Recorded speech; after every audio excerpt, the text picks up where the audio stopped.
Hi, what's up, everybody? Welcome to another edition of the Free Toaster Podcast. I am your host, Carlos Caro. Today, we are sitting with Rachael Olson, Discover's former head of product strategy within their $6 billion per year personal loan business. Rachael recently went out and found a personal loan funnel. So, as an applicant, she went through the funnel and collected all the screenshots. And today, she's here to share with us all her observations, what she thought worked about the funnel, what she thought could have been better. And she and I are going to discuss and get really into the weeds that illustrate the challenge many personal loan lenders have when they try to make affiliate marketing, search marketing, social marketing work. One of the key challenges is getting that application funnel to be really frictionless, really smooth, and easy for the consumer. So we're going to be diving into that today. I hope you enjoy. If this type of conversation's up your alley, please consider joining us for an event we're hosting on April 27th. Both Rachael and I will be in attendance in that event, and it will bring peers across credit cards and personal loans together to discuss what's working and what's not working within these application flows. So please check the show notes for details if you're interested in learning more about that event. So with that, let's get to the discussion with Rachael. I'll hand it to you. Where do you want to start today? Yeah, thank you. Thanks, Carlos. Well, I'm excited to be here today. I have done a lot of work in exactly this. How can you improve conversion without increasing risk? So it'll be all about just user behavior and user experience. And yeah, let's get started. Cool. Okay. So as Carlos mentioned, we are going to look at real examples, but just this is completely hypothetical. So I just took some round numbers to make all of the numbers look very simple and easy. This is a very hypothetical lender overview. Let's say that they are doing $1 billion annually in unsecured personal loans originations. And their typical borrower profile is like prime to prime plus, average income of 140K, average loan size of 20 grand, again, just for purposes of round numbers here. And credit card debt consolidation and home improvement are the most common loan use cases. So just keeping things simple here and keeping us in a good spot in terms of scale. Fair? Yeah, one other note. Yeah, this is great. One other note for our listeners: if you're on the audio only version of this, hop over to Spotify. We've uploaded the video version, and it's important that you see the screens here because we're going through the screenshots of what the customer saw through the shopping process, and I think it'll really help bring the episode to life. But we'll do our best job to make this followable if you're on the audio version. Yeah, that's fair. I am a very visual person, so Carlos is going to keep me honest on trying to describe what is on the slides. But yes, this is going to be a very visual presentation. Okay, now with that, I wanted to just level set us on a typical lending funnel. So this is hypothetical lender. We are being agnostic as to channel. This traffic that a lender can get. It can come from any and all channels. And the funnel, of course, starts out with traffic. And then you want to go, of course, down the funnel to get customers to begin the application. And you want them to go further into soft pull submit and see offers and hard pull submit and fund it eventually. So what I notice a lot of lenders focusing on is the very top of the funnel, the traffic, being able to find qualified borrowers. And really, when you look at the numbers, I totally understand why they would go there because that's where the biggest numbers are. But, and here's where my round numbers are coming in. If you are doing $1 billion in total loans each year, that means 50,000 funded customers per year. So if you can focus further down in the funnel rather than up top and finding more qualified borrowers, that translates to real money for you. And one other note is we're not going to really be talking about your credit box, what your underwriting model is, what your data sources are.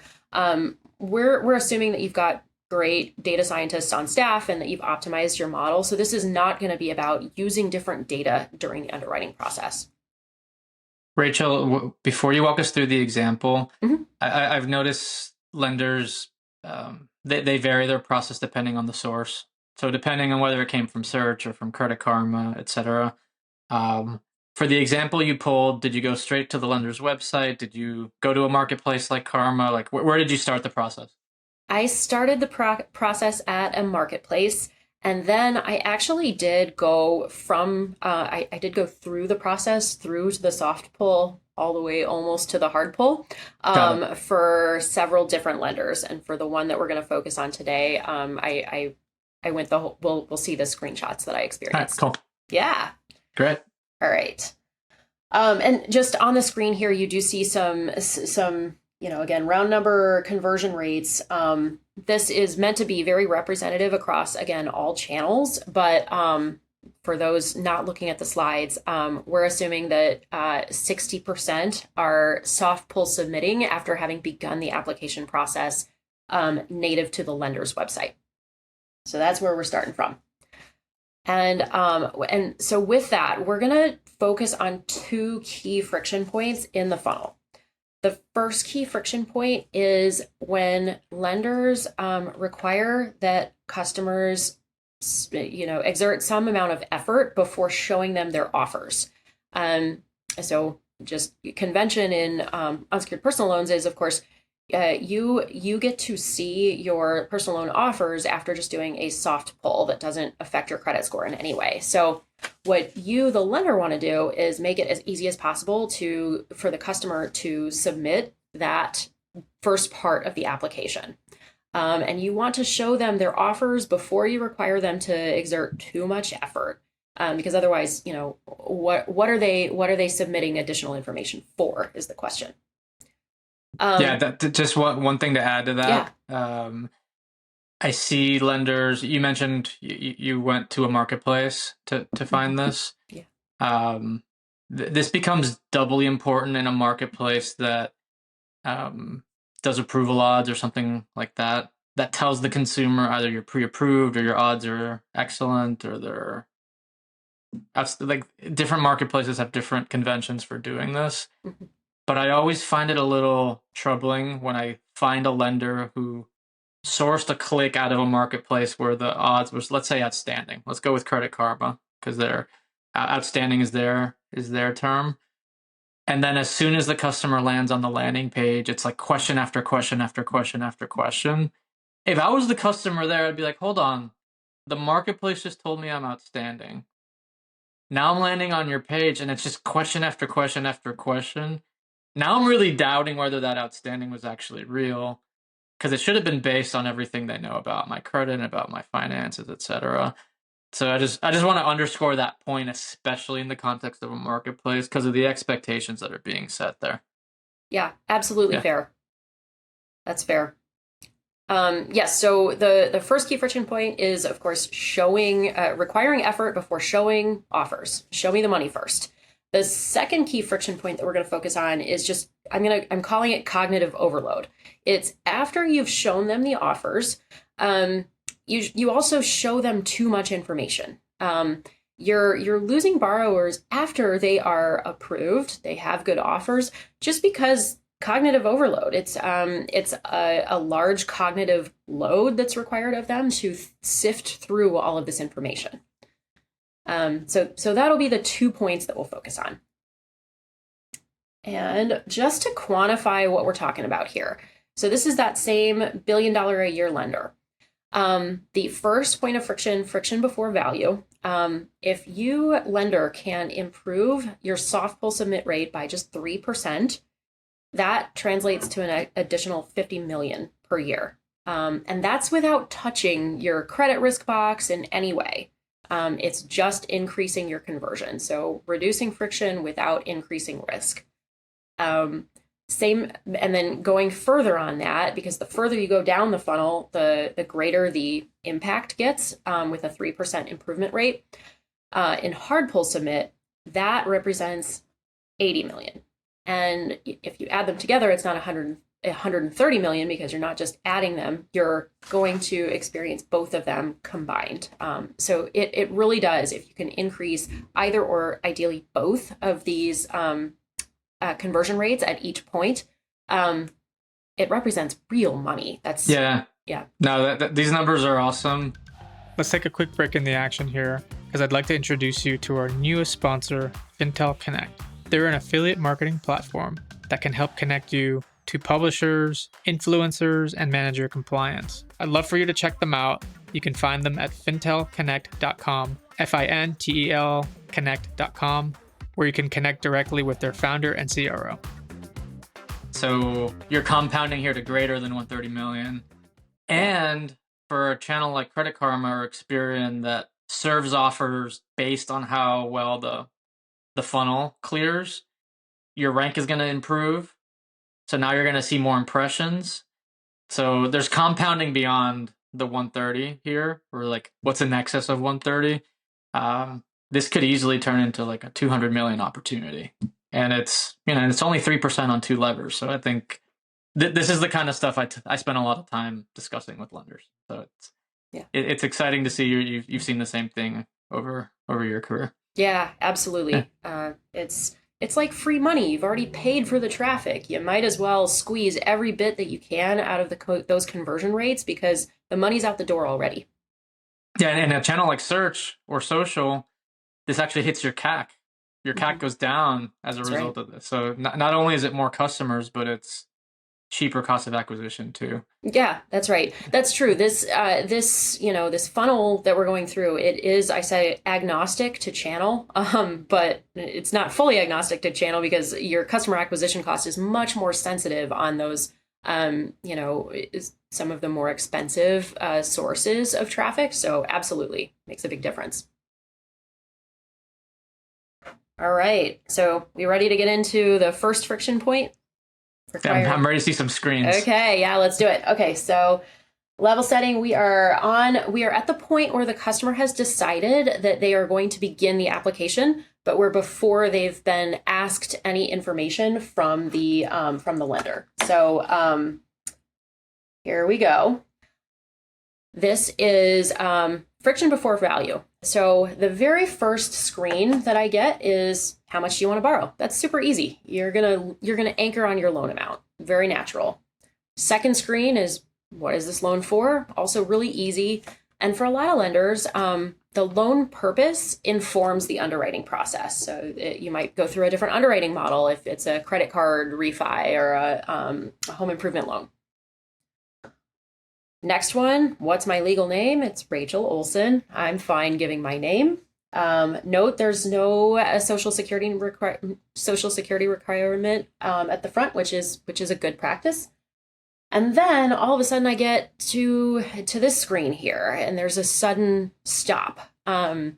This lender is asking me to log in, and it says, this email address is already in use. Please use a different email address, log in.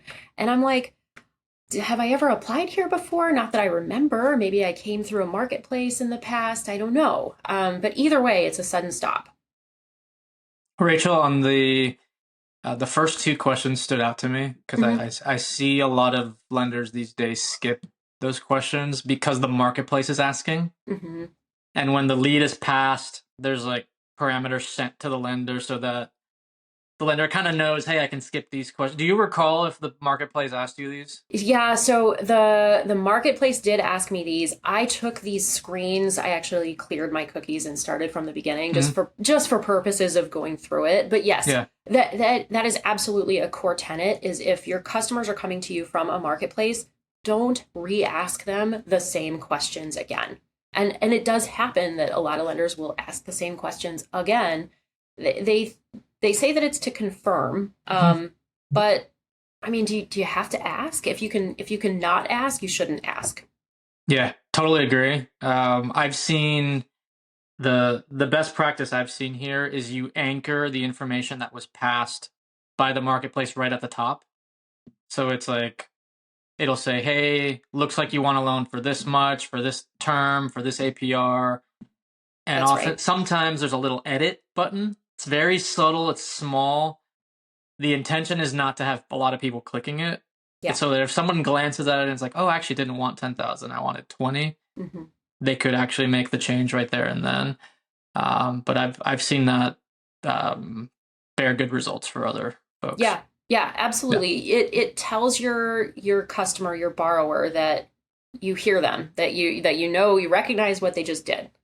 So yes, you Yeah. should absolutely do that. These screens are again fresh, coming straight to the lender's website. Got it. Yeah, Just this for email one, you mentioned it as a sudden stop. Like Mhm. I've seen this as like a funnel killer for a lot of lenders. So Absolutely.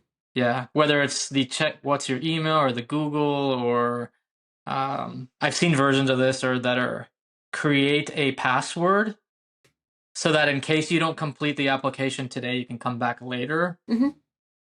The drop off rates on those things are just really, really high. Yeah. And I don't think lenders are really getting the value anyways, right? They're getting a lot of upfront drop off, and even for the people that do complete the password, those people tend to complete anyways, and they're not getting the benefit of like coming back and reinitiating. So yeah, I found that to be a mistake most of the time. Yeah, because you're asking for something before telling the customer what's in it for them. You're Yeah. making them do work and you're not telling them why they should be doing the work.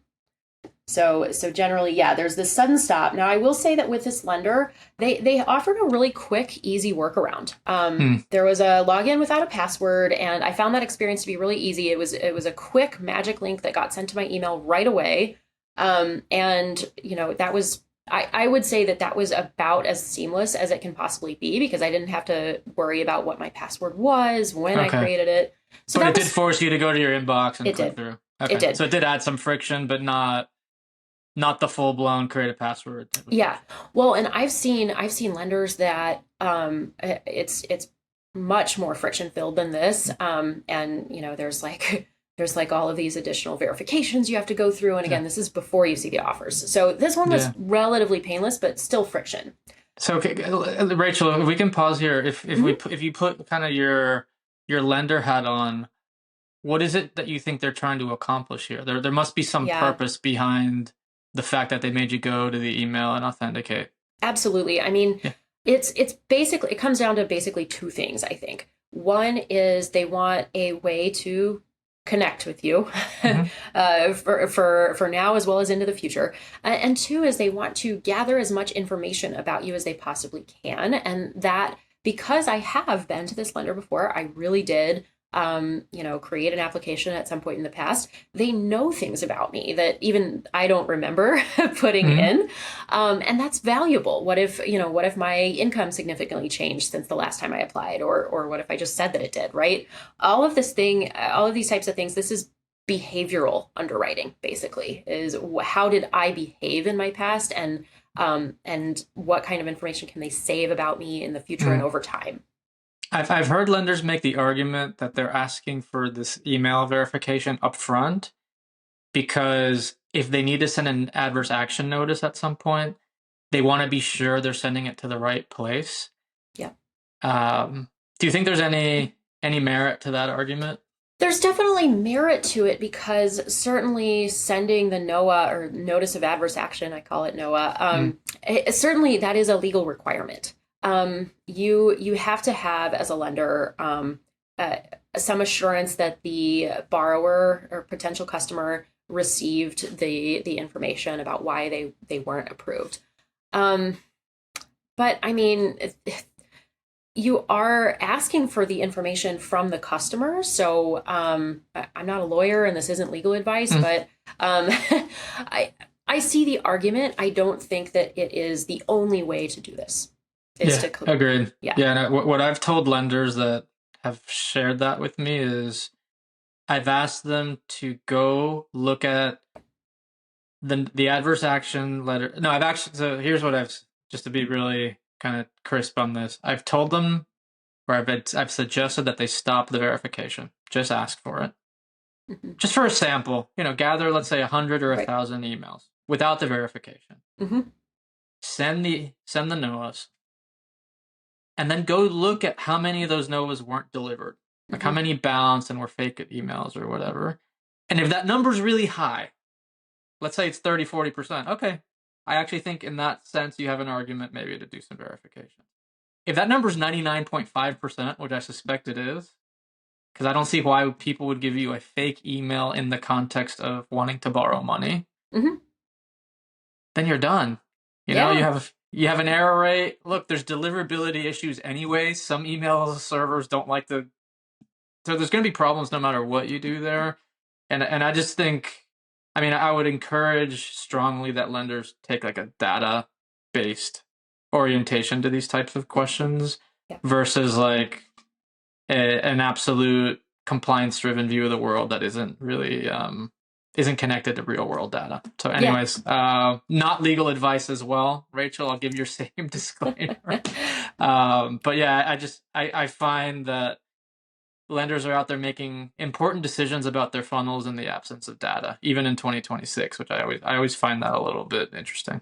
Yeah, that's absolutely right. You should definitely be looking at what's actually happening with your data, and I mean, you collect at some point as a fail-safe if it makes you feel better. You do collect at some point the customer's address, mailing address. So that's another option to send that notice of adverse action. I don't know. I mean, I guess you could argue that that address could be fake as well, but Yeah, it could all be fake. We live in the AI age. Right. It could be. Yeah. Not solving for that now, but okay. So this lender, I had a the experience of a fairly quick magic link, and then on top of that, right after I'm now in, there was an option to skip friction by let's add an extra layer of security. Let's set up two-factor authentication. And I mean, I like that it said it allowed me to click maybe later and skip the friction and go on, but I don't know. Do I, as somebody who doesn't know what my offers are, why do I want to set up two-factor authentication here? I mean, why? Maybe. And so I do like that I was allowed to say maybe later, maybe I'll do that later. My next experience is, do I currently rent or own at this address, at my address? And I didn't directly enter my address prior to this point. Like what you guys have seen is pretty much everything that I went through.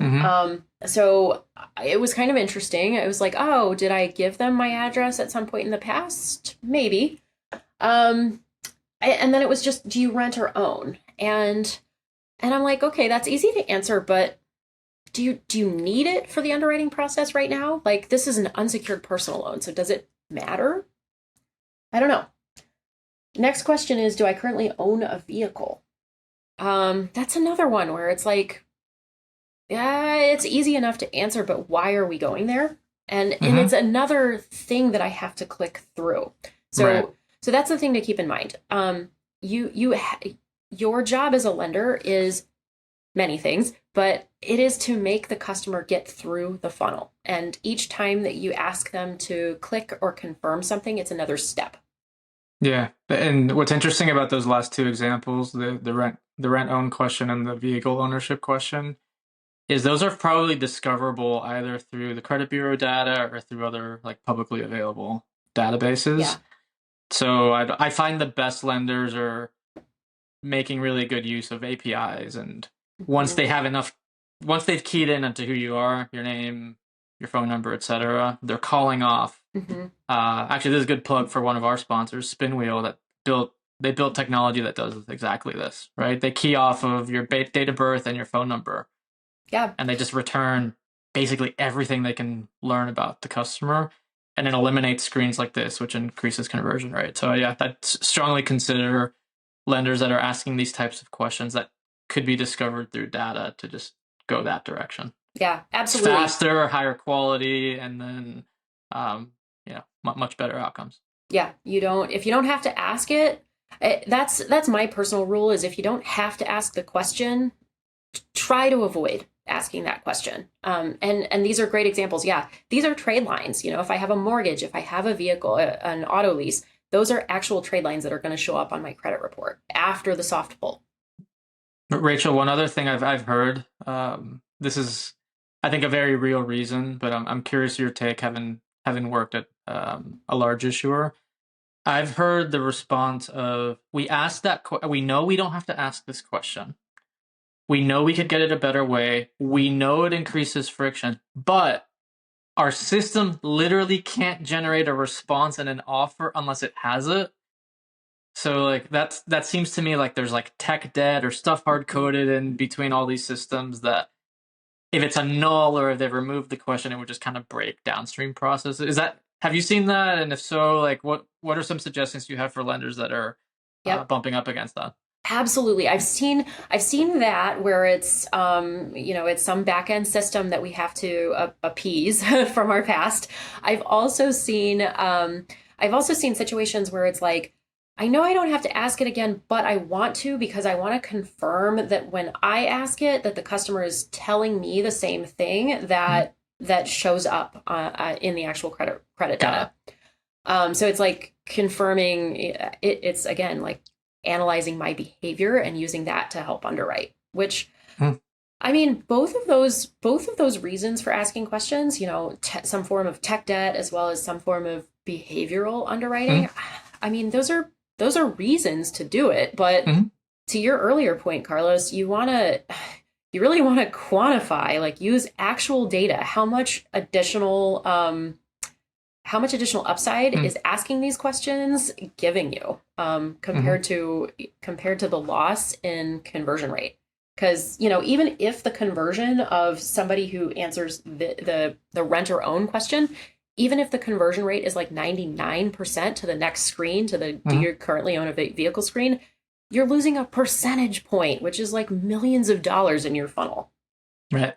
Yeah, in your example, it's what? It's on a bill. It's 10 million I mean, yeah, it's average huge. percent. Yeah, Yeah, that's a lot. so are you really, I mean, come on, is your tech debt really worth like I would think you can throw a couple of agile sprints behind Mhm. that and get rid of that question. But yes, I to answer your question, Yeah. Carlos, I've seen Yeah. Okay. that. Okay. All right. So it's not a No. crazy thing that I'm hearing then. No, no, Okay. no. There's Yeah. all sorts of these legacy processes because underwriting's gotten so much better over the past 5, 10 years that a lot of these lenders, they still have these systems in place from when they needed some of the Right. information. Yeah, so it's valid, but you gotta ask yourself what's the cost benefit now of Right. doing it. So okay, the next screen that we're going to look at is a huge screenshot of everything right before the soft pull. So it's please check your information, Rachel. And it's this long, long screen of everything before I authorize a soft pull on my credit so that I can see my offers. And it's, things that I entered or confirmed today. So it's a $20,000 loan. It's for credit card payoff. I'm Rachel. I live in Chicago. I rent my property. The things that were saved by my login that I kind of remember. Okay, I definitely gave my date of birth. I definitely gave my phone number. That's fine. The next, as we get down the page, there's a whole bunch of information before the soft pull again.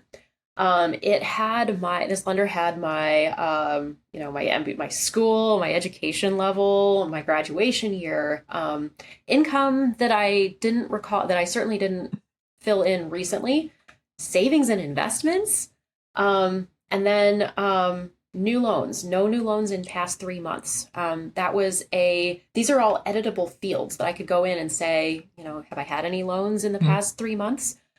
And I I didn't know how the lender had that information. Later on, I thought about it and I remembered, oh, I actually had applied for a loan several years ago, and I'm sure I filled this information out back then. I don't know, is this information useful to the lender? It feels kind of creepy, and this was I'll say it that it was a little bit of a negative experience for me Mhm. because I didn't know all of this. It just felt like a lot. Mhm. If it had been contextualized as, hey Rachel, turns out you applied 36 months ago, you gave us this information, is it still right? Would you have felt better about it or not? Yeah, so they kind of did say that, and it says, "Let us know if anything has changed since you last applied." Okay, sorry. So they did acknowledge it. Well, Yeah. it did, but to be honest, I mean, what actually happened was I had recently started at my last lender, and roughly 3 years ago is when I last applied, Hmm. and I just didn't remember that I had done it, but I totally had. I just I don't know. Maybe my memory is poor. It definitely could be, but it was a little bit of a gotcha in my experience. So, and I also don't know if that information is. If it's not going to be used before the soft pull, then why ask it or why offer it as something to confirm, regardless of whether Yeah. I remember when I last applied or anything. Like, no new loans in past 3 months, you're going to find that out during the soft pull anyway. Total Yeah. savings and investments, are you actually using that in the underwriting process? Hmm. Because it's not going to be verified against my credit report. How do you know what my total savings and investments are? How are you going to verify where I went to school? Yeah. One thing I would do as a lender on a page like this is, and I'm curious what you think is the best in class, but there's software that essentially kind of records the journey for the customer, Mm-hmm.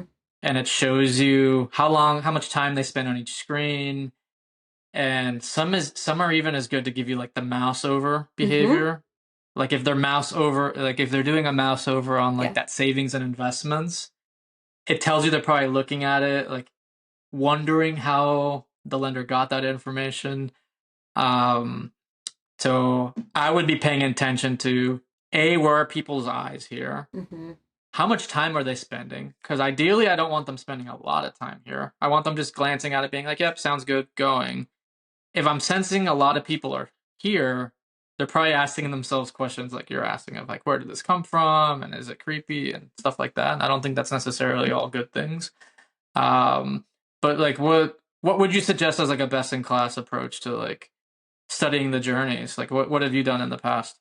Yeah, I always keep going back to collect the information that you need for underwriting and or for actual compliance. um, and don't collect anything that you don't need. If you don't need it, why collect it? You're gonna get a lot of the information after the soft pull anyway. If you want this information on the back end, you can always ask for it after you've shown me my offers. Um, but again, I just don't know how my having gone to University of Chicago Booth School of Business is relevant to my underwriting right now. So I would say reduce the information that you're asking for, and reduce the information that you're. I mean, this is a long page for a customer to be looking at. It represents cognitive load. Yeah. The argument I hear often from credit risk teams is more information is good. And to the extreme is more information is always good because my model gets better, it has more context, I can make smarter decisions, I Mhm. can predict loss rates better. And I actually don't disagree with that. Yeah. More information, I think, is always good in the context of an underwriter. The problem is, as you ask for more information, you lose customers, and the customers you lose are disproportionately the best credit risks. So there's this tension, and I've given the example in the past of a recruiter, of a company that's trying to hire, say, an executive for the right role. Sure, you could put that executive in a room for 90 days and grill them about everything they've ever done in their life, and you're going to make a great decision about the candidate. The problem is no one's going to come back after day 6. Mhm. They're sick of getting interrogated. They don't know if they're even going to get the job offer, and they're going to bail, right? So that's the thing. It's like it's a slippery slope. As you start asking for more, you actually end up scaring away the people you actually want to keep around. Yeah, that's right. I completely I completely understand the pull to ask for more data, because more data does tend to increase predictability. It's just you always at what cost? And the cost is conversion, which we've shown is um, really powerful dollar amounts, increasing conversion. I would ask a lender who's been collecting a lot of information that's not strictly necessary for the soft pull. I would ask that lender to take that information that they've been collecting and do some retro studies into the past to try to understand exactly how valuable each data point is, and look for signals. You never know, something might pop out of that retro study. um, but whatever the case is, do the retro studies for this, like, supplemental data, if you will, and see what the real dollar value is. And if you can't assign a dollar value to it, then pull it out. Stop asking. Yeah. Yeah. So, all right. So this was my experience before my soft pull. We ready to move into what happens after I get my offers? I do. I do want to make just one Yeah. quick comment before we go there. If you've been following along so far and you want to talk to your peers about stuff like this, you want to geek out on page by page, what questions to ask in what order, we're going to get into more. But if it would be valuable for you to get in a room, let's say with 15 of your peers to talk about this, the Free Toaster's hosting a dinner on April 27th in New York City. We're going to share the venue in a little while. But Rachel's going to be there, which I'm excited about. And we're going to do this for like 3 hours. So we're going to grab drinks, we're going to grab some great food, and we're just going to share notes on what's working and what's not working in marketing funnels, not just for personal loans, but for credit cards, auto refis, mortgages, lending in general. But I imagine we're going to get a lot of density in credit cards and loans. So if you're interested in coming to that dinner, please reach out to me. You can get me at carlos@thefreetoaster.com and just put in the subject line, New York dinner, and I'll send you the details. So wanted to do that quick plug, Rachel, because I think people would benefit from these kinds of discussions, kind of like peer-to-peer. Yeah, and I'd love it. I'm excited about it. Thank you. Can't wait. Okay, so moving forward, so I looked at this long set of information and I said, okay, let's do a soft pull. And we're going to get into cognitive overload. So what happens after you show the borrower their offers? We'll be focusing on this specific friction point of between seeing the offers and agreeing to the hard pull submit. Now, I want to say before getting into this that there are a lot of reasons that the lender cannot directly influence, that a customer might pull out and not do the hard pull. That's, tons of customers are shopping around, and rightly so. That's behavior that we want to encourage. Borrowers can look around at different lenders, different offers. You're not going to get a heavy rate of hard pull submit no matter what. And again, this isn't about your underwriting. So if you are offering the absolute best price that you can offer each customer, given their personal credit risk, then you're already optimized for this. So the pricing is not what we're going to be solving for here.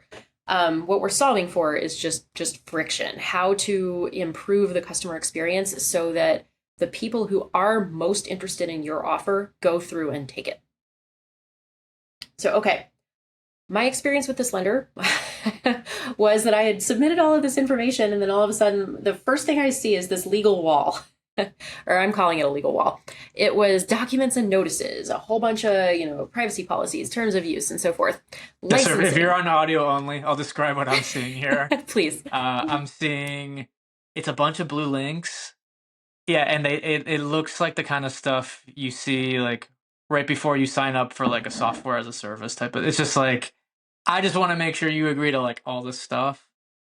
Privacy policy, terms of use, state licenses, adverse action. Like, I don't even think people know what adverse action. Like, typical consumer, they have no idea what that means. So this is just a bunch of jargon.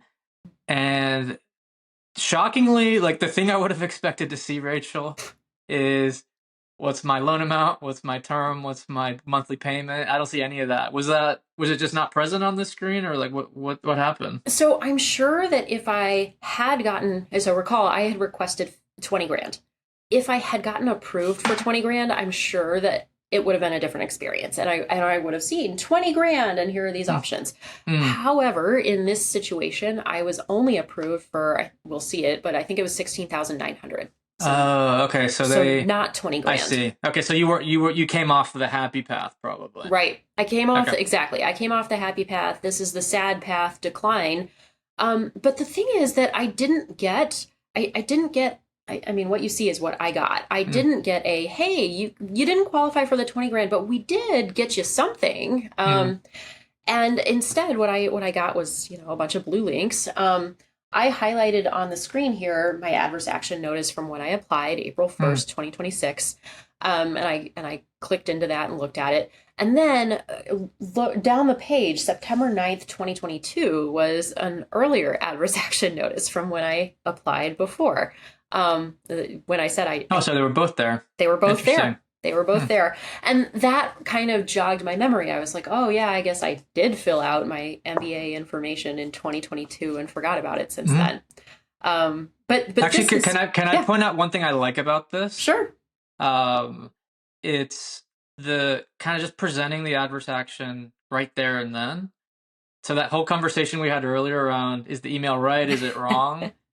You kind of don't have to care about that if you're going to do it right there in the experience, right? You can link it out, download it right now. I actually think this is nice because this could make a lot of compliance teams just not really worry too much about that anymore. Yeah, exactly. Yeah. I mean, I would add to this screen, hey, Rachel, we couldn't approve you for 20K, but here's what we could approve you for, and here's why we couldn't get you 20K. Yeah. And then you've explained to the customer that they actually did get something, which isn't clear to me from this screen. And you've also solved your compliance need of showing them their NOAA. Yeah. So I don't see a CTA on how to advance. I'm guessing there might have been more to the page as you scroll down. Like, how did you advance to the next page? What was do you remember the CTA? You know what? I don't. Okay. Oh gosh, I can go back and get I imagine there was like a blue button somewhere down there that said like continue or something like that. Yes, I think it was continue, but I'm not 100% there. But it's below the fold, so it was below. That's what's tough about this. A lot of folks could be like, oh, something didn't work, I'm out of here. Right? Yeah. It was below the fold, and it was a bunch of documents and notices again. You just I wasn't clear that I could go forward. But I hypothetical borrower wasn't clear that I could go forward, but I did. Gotcha. Yeah. You figured it out. Yes, eventually. But you were on a mission to figure it out. So, exactly. Yeah. So what we'll go through next is that I actually did have offers.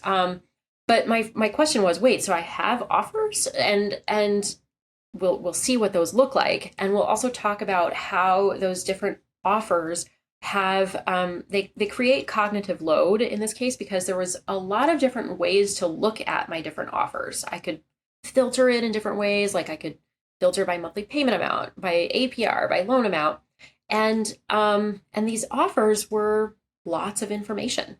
And that at the end, it can create decision paralysis, because it is a lot of content that you're asking your borrower to think about. And it makes it hard for them to make a clear, confident decision about their offers.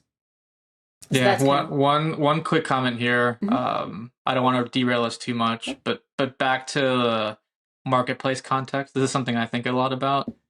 When I was previewing your document ahead of our call today, I was actually a bit surprised. I actually wasn't quite sure this came out of a marketplace. I actually made the assumption that it didn't, because best practice coming out of a marketplace is you either give no decisions at all, or you give very few. And the reason is the customer was just in a marketplace browsing offers.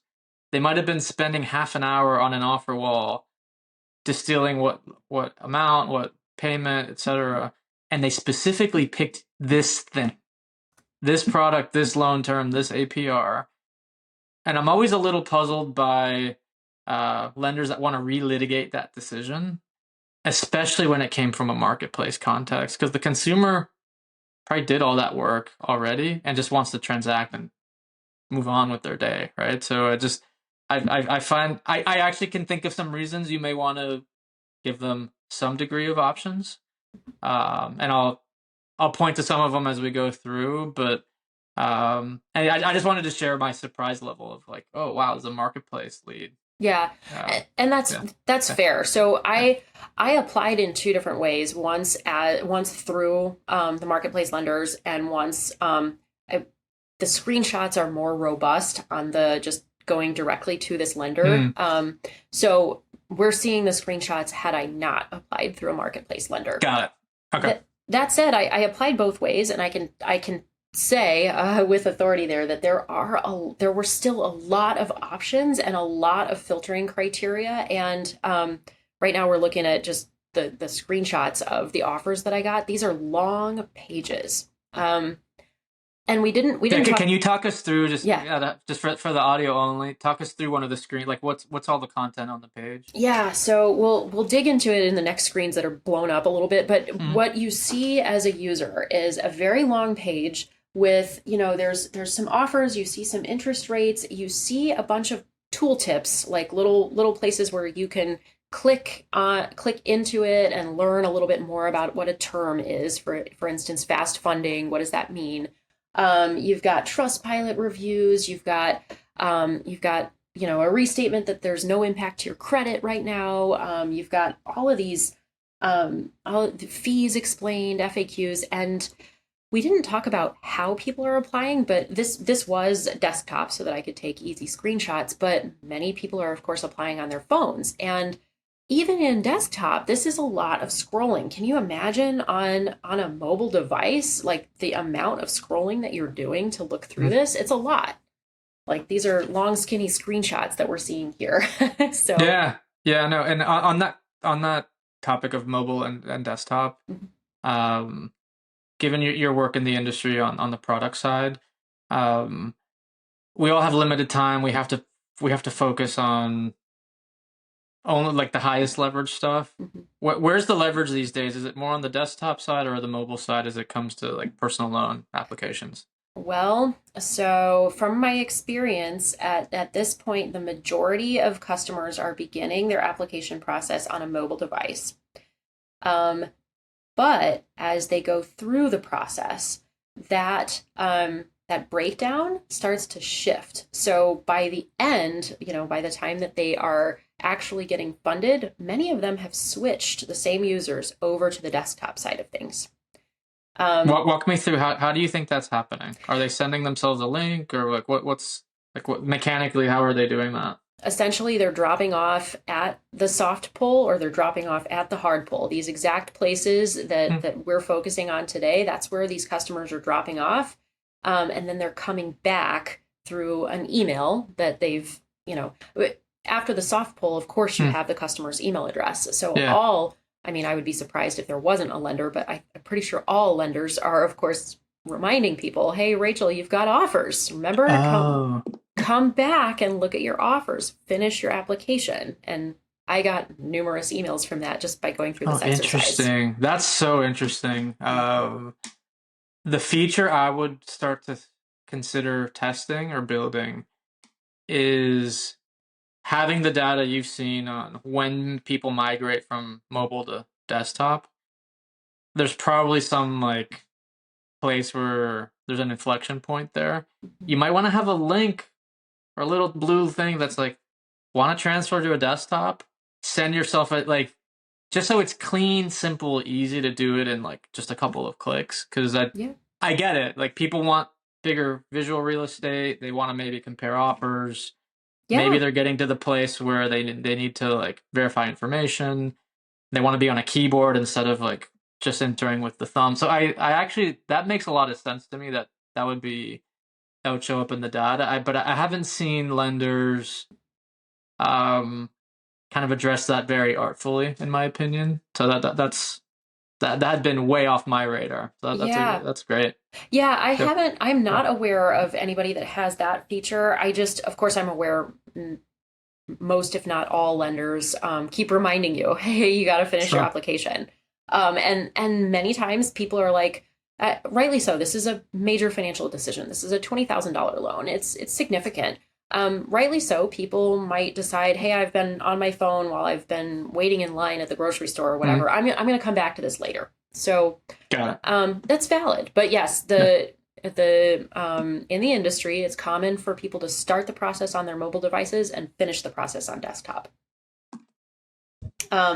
So when we get into, these are the screens that I actually got with my actual offers. And what I zoomed in to the different ways of looking at the offers. So each of these screens that we're looking at represents a really long screen, but part of it.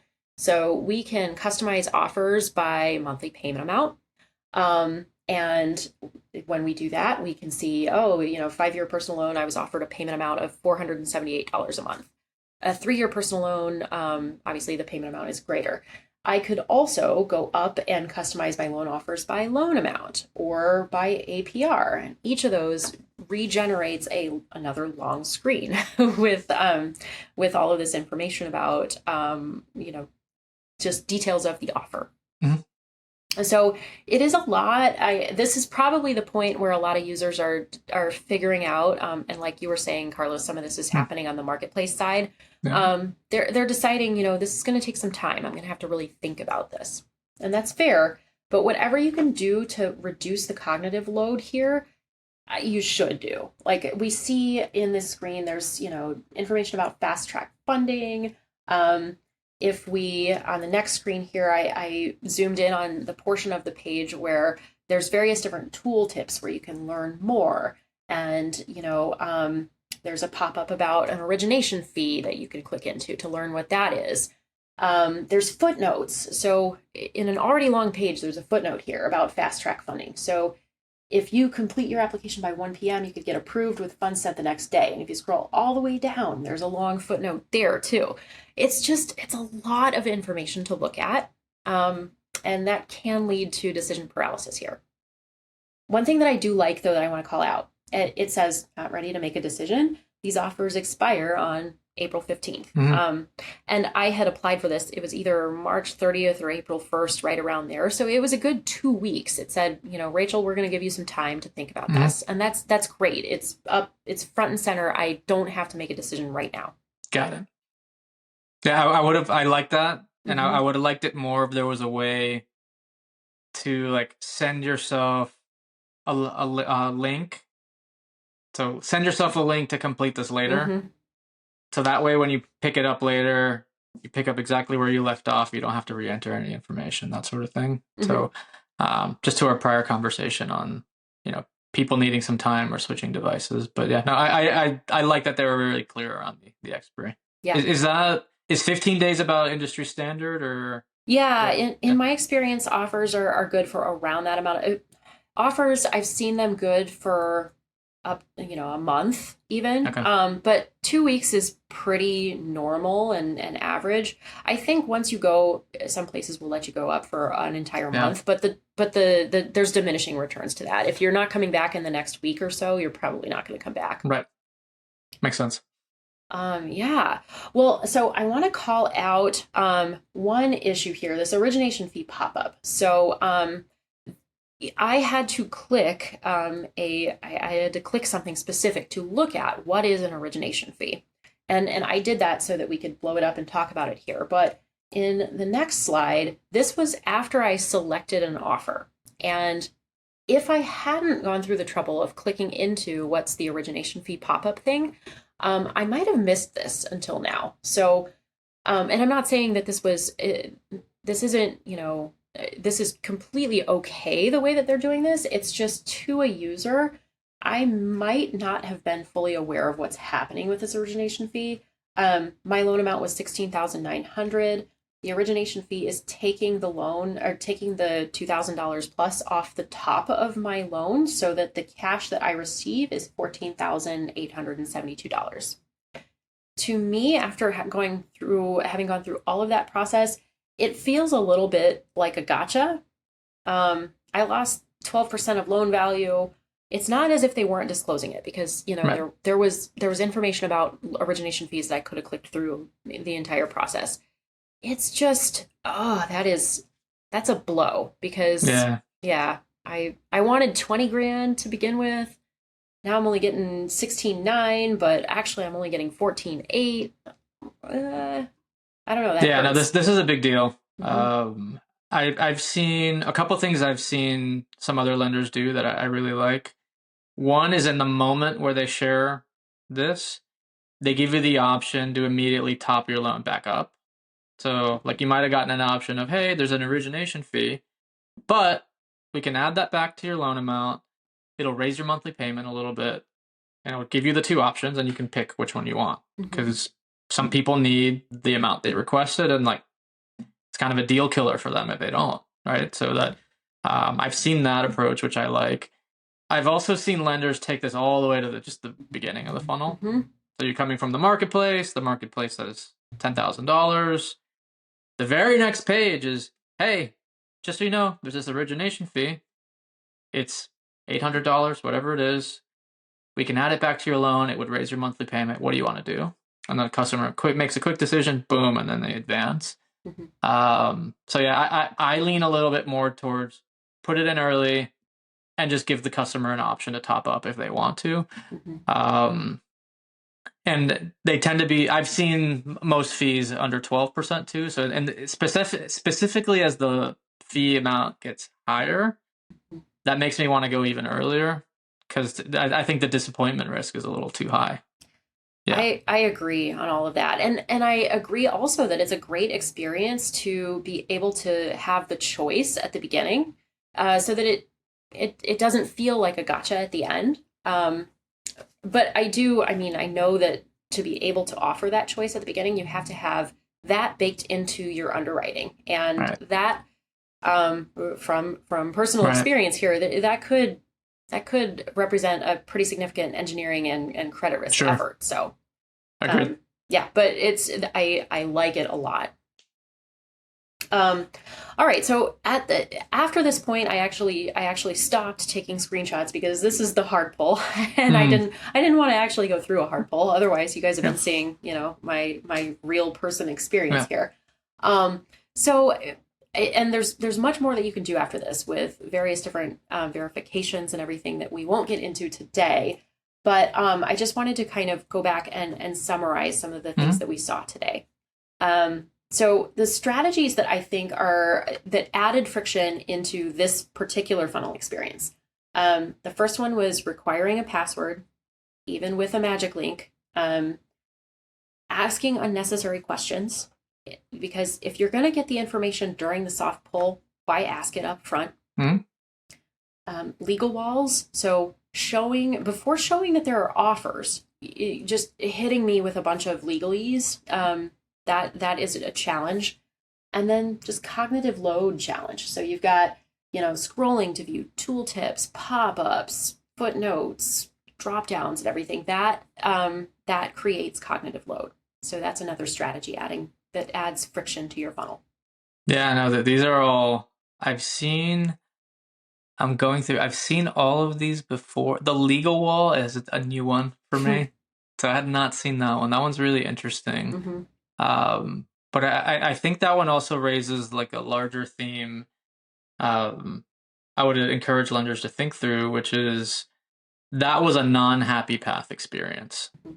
And as we talk about these funnels, we tend to gravitate to the happy path. True. And when we're having our meetings and our forums, we're talking about how do we make the happy path better. And I actually think that's obviously critically important. But there's so many non-happy paths in this product category, right? There's so many little scenarios. And that particular one, maybe it's just one that just hadn't really been discussed or looked at, because it's just, maybe it doesn't happen all that often. And now customers in there. So encourage folks to look at the non-happy paths. The other thing here is you mentioned earlier on in the conversation where they were asking you to review your information. And let's say in your case, you just confirmed and moved on.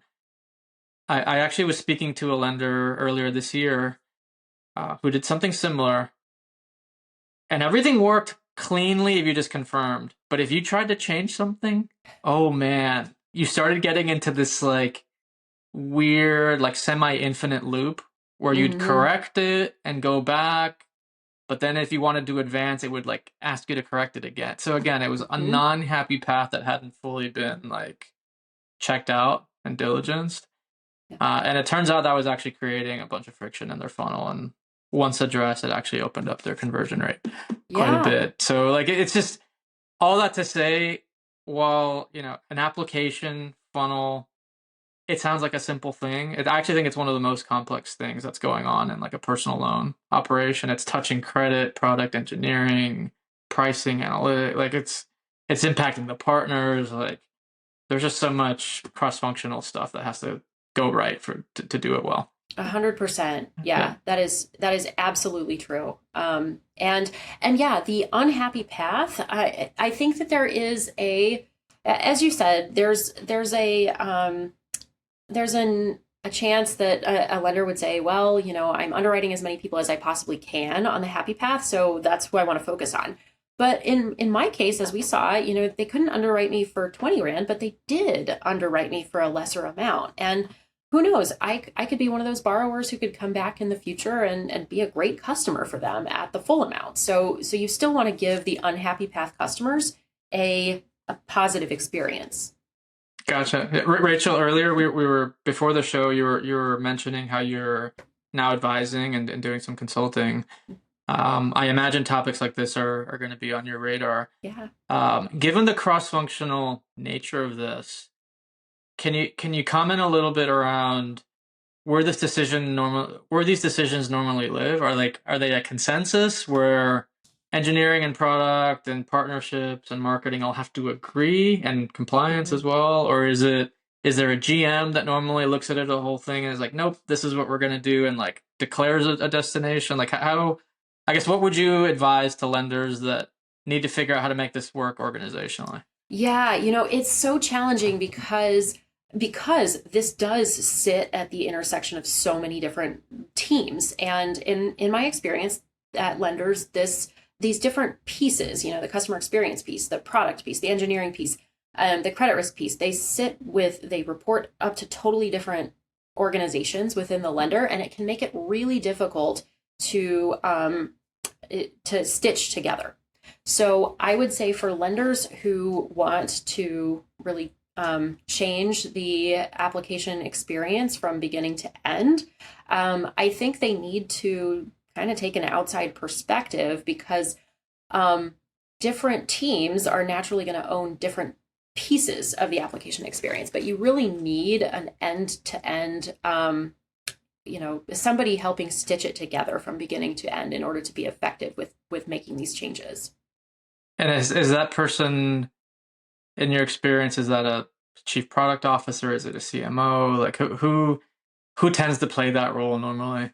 Yeah, the entity that tends to be most interested in doing this type of project tends to be like the CMO type.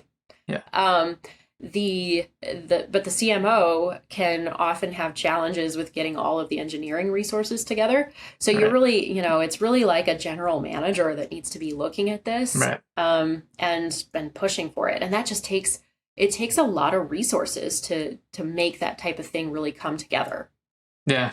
Yeah. The other thing, we kind of danced around this a lot during today's talk, but there's probably a whole nother conversation we could have on just A/B testing and how to do that Mhm. right, how to do it well.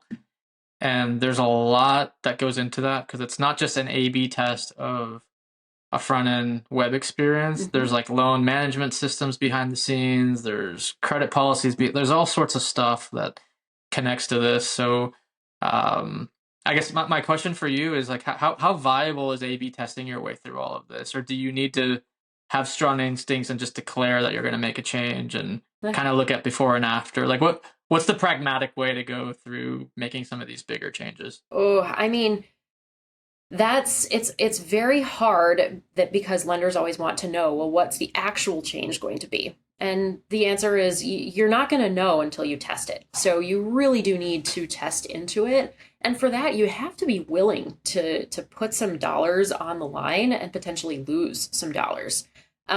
Because otherwise, how are you going to learn? Like, there's nobody out there who can tell you exactly how this one page change is going to change your conversion rate. Nobody can do that for you before you actually do it yourself.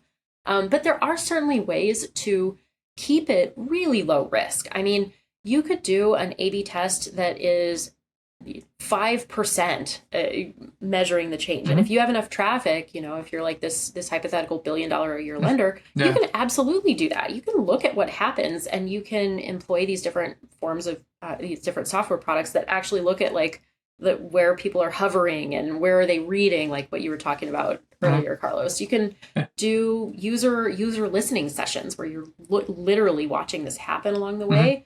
And then you can roll back the test really quickly. So at worst, you lost some dollars for a few days on like 2 to 5% of your traffic, but you learned something really valuable.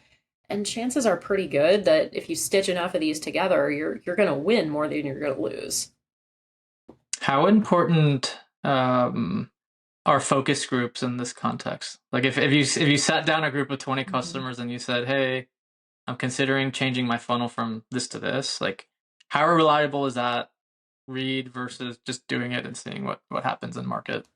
I like using a variety of different sources to think about user experience. So focus groups are one of those. Moderated interviews, that's another one.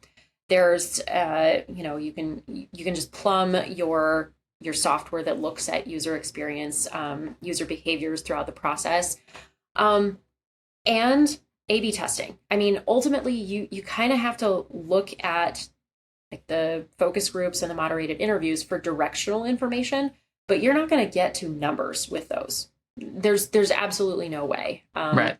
Even if you have, user groups where you get 100 opinions, that's not gonna, that'll give you directional information at best. It's not going to give you what's actually going to happen in your funnel, because those people, they are potential borrowers, but they are not actual borrowers doing the actual borrowing at the time that you need to be looking at them. Yeah, no, that's right. And that's for the best. I suspected you might say that. That's been my experience as well. Yeah. Rachel, we're gonna wrap up. Well, thank you for joining us. This was awesome. I think it's really likely folks got at least one actionable tip or two, or maybe more, that they could apply to improve the conversion rate on their funnel. If folks want to find you and discuss this kind of stuff in more depth, like what's the easiest way to find you? Probably LinkedIn. Okay. Yeah, Rachael Olson, right. LinkedIn, University of Chicago. Well, we're going to post Rachel's LinkedIn in the show notes. So if you're interested in finding Rachael, you'll have an easy way to get her on LinkedIn. And if you're interested in being in kind of this tight-knit group that's going to chat about this live in a couple of weeks, actually 2 weeks from today. We're recording April 13th. This probably won't be published until maybe Friday of this week. So hopefully you're getting at least a week heads up on this dinner. But if you'd like to learn more about it, again, you can contact me at carlos@thefreetoaster.com. So Rachael, with that, we'll wrap. And I look forward to doing another teardown like this sometime in the future. This was awesome. Love it. Ready for it. Thanks, Carlos. I want to take a quick break in the action here. If you want to support the show, the number one thing you can do is go to thefreetoaster.com and sign up for our newsletter. You're going to get a couple pieces per week of news, information, insights, and podcasts like the one you're listening to right now at the intersection of marketing, lending, and technology. That's our niche. We don't plan to go outside of that. It's the only publication I've seen out there on the internet that dials into this zone. So if you want to support us, sign up and share it in your favorite Slack channel. This is a quick plug here for my marketing agency. It's called New Market Growth. We do nothing but help fintech lenders accelerate their growth in affiliate marketing channels. Our services are both strategic and operational. And if you want to learn more about how we can help you, find us at newmarketgrowth.com or email me directly at carlos@newmarketgrowth.com.